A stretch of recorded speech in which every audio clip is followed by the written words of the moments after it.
Get ready. 5 second. Start. Sir, I am grateful to you for the address which you gave us yesterday. It showed how hard the Prime Minister had bargained and tried to get good terms from the six of the European Economic Community. We are grateful to him for what he did. I must, however, confess that the ultimate picture which has emerged is hardly satisfactory. Each group of countries is somewhat differently affected. Para.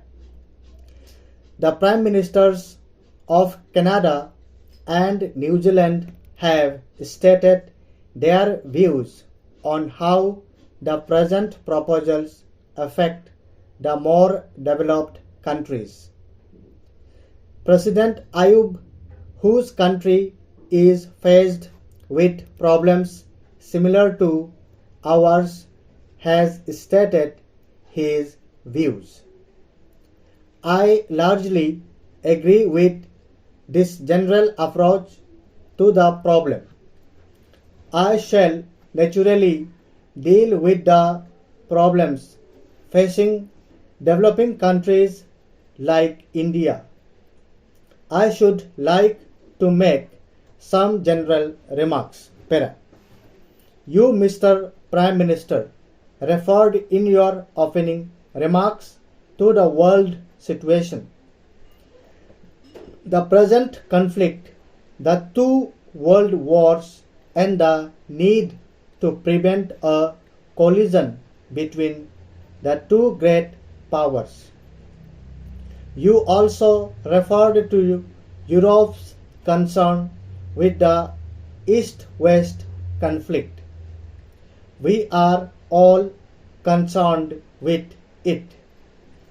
Every step which we now take must therefore be judged from this point of view, namely whether it reduces tension between the East and the West, and whether it decreases the threat of war. We fear that the effect of the present proposals and the UK's entry into the European Community might be the reverse and might add to the tension between the East and the West. Some East European countries have claimed that the European Common Market will lead to an extension of the NATO alliance. That may not be wholly correct, but it may well result in the increase of tension between the East and the West. The chances of disarmament would grow less. That would be a terrible loss, for disarmament will lead to greater economic progress than the creation of extension of economic communities. These are considerations which should be borne in mind in the context of the wider world situation. Coming to the present proposals, I should like to remind you, Mr. Prime Minister, and other Prime Ministers, that there is need for a new approach of promoting a more healthy relationship between the developed and developing countries. The UN has declared the present decade as the decade of economic development. Declarations have been made in GATT that immediate steps would be taken to fix terminal dates, to relax tariff and other barriers, and expand exports of the developing countries. Even some members of the six in their agreements with us in 1959 had agreed to practical measures for an increase in our exports, for example, of jute goods and cotton textiles to Germany. It was expected by us that as a result of a growing realization on their part that we could continue to import more and more from them only if we were able to export more and more, we would be able to work out trading arrangements to provide growing outlets for our products on the continent. Para. This has been the general trend and approach. How far does this general approach fit in with the present proposals? I do not see them fitting in.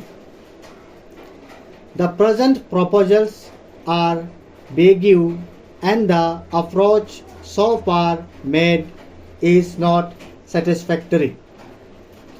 Comprehensive trade agreements are a good idea, but in the quest for what has been described as a balance of bargaining positions, the prospects of our being able to negotiate a really worthwhile agreement with the enlarged community seem to us to have been seriously prejudiced. The developing countries are struggling hard to raise the standard of living of their people and the levels of their production. It is impossible for us to import machinery and capital goods necessary for our development plans unless we can increase the level of our exports. We are grateful for the foreign aid, which is largely in the shape of loans and credits. These have to be paid back with interest. We can pay them back only through increasing our exports. There is no other way. Para. We are in the middle of the third 5-year plan.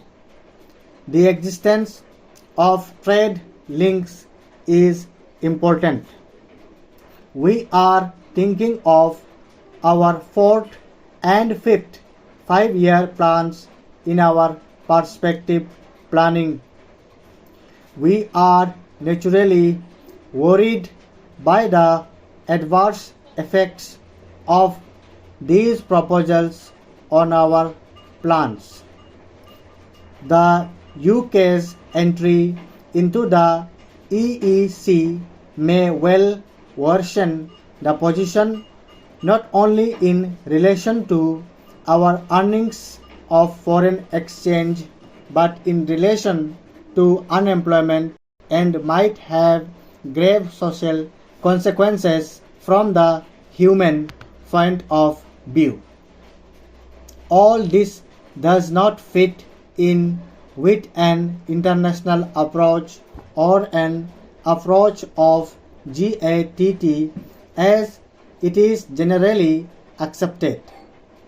The accession of the United Kingdom to the EEC means some diminution of her sovereignty.